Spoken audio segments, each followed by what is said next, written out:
弟兄姊妹平安，歡迎大家嚟到聖經主線大追蹤讀經計劃。我哋鼓勵你現在聽一次，然後喺中午或者晚上打開聖經再讀一次，讓我哋一同建立每日讀經嘅習慣。今日係5月26日，經文係詩篇第79篇1至13節。今日嘅主題係為危難當中的國家祈禱。我哋一齊聽下今日嘅經文。神啊，外邦人進入你的產業，污穢你的聖殿，使耶路撒冷變成荒堆，把你僕人的屍首交與天空的飛鳥為食，把你聖民的肉交與地上的野獸，在耶路撒冷周圍流他們的血如水，無人埋葬。我們成為鄰國的羞辱，成為我們四圍人的嗤笑譏刺。耶和華，這到幾時呢？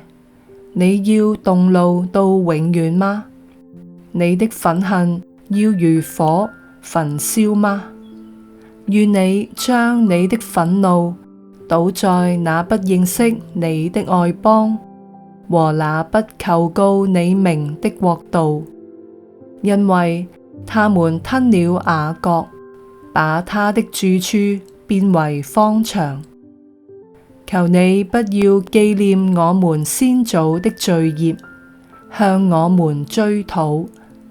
願你的慈悲快迎着我們，因為我們落到極卑微的地步。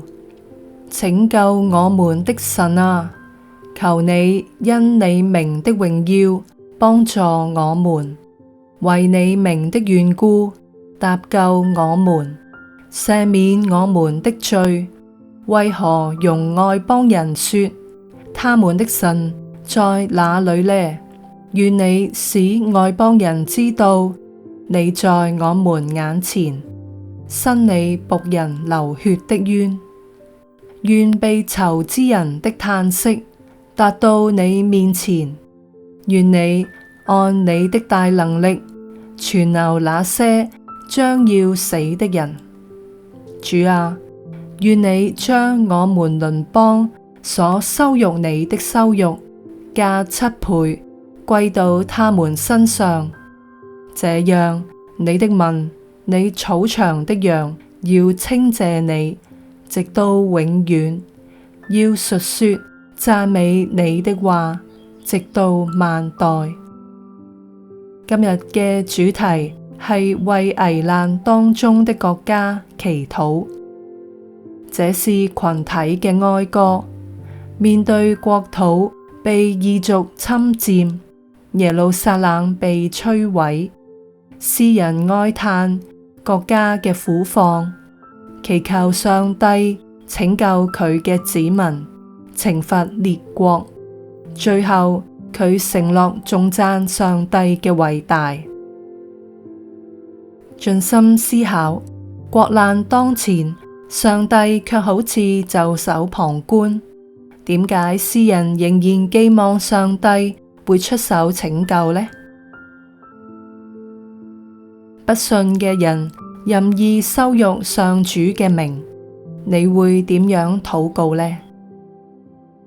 親愛嘅弟兄姊妹，願我哋讀聖經嘅說話，亦都思考聖經嘅內容。願神嘅說話祝福大家。再見。